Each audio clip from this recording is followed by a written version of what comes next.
The first secret here comes from a small business owner in the fitness space. They have 6 years of experience, and it is, I'm terrified to leave my 8 to 5 to pursue the potential instability of my personal business. Yeah, taking that first step is terrifying. Absolutely. But once, like, there is this saying that necessity is the mother of all innovation. And when you have to make it work, you will always find a way. And so you do have to just trust your instinct, trust your skills, trust your expertise, go out and get it, because having that comfort of your 8 to 5 is always going to be so tempting. But once you're in it and you know I have to do something by this date or I'm not going to get paid, you will find a way. And that's what I think is so big about taking that first step.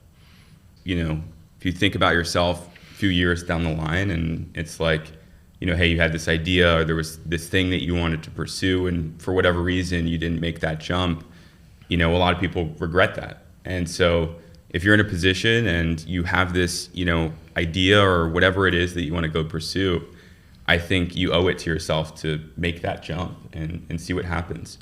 Because like you said, like you're always going to figure it out. If your back's against the wall, most of the time you'll figure out a way to push away.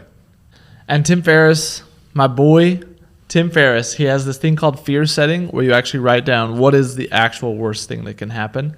And sometimes when you do that, you actually realize like, oh, it's not that bad.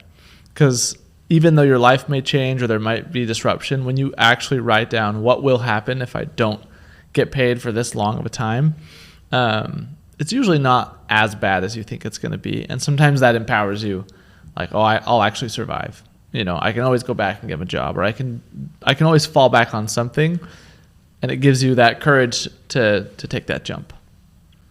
Is there any point where you think not taking the jump makes sense? Yeah, like if your equity is going to vest or something, you know, there might be a time frame that it's not a good idea, or if you're really bad at what you do. Fair enough. Like if I tried to go full on fitness, it's not going to be good. But if you have like a true, like you feel like some natural born divine destiny talent, like, and you think about it all day, every day, you're going to be fine.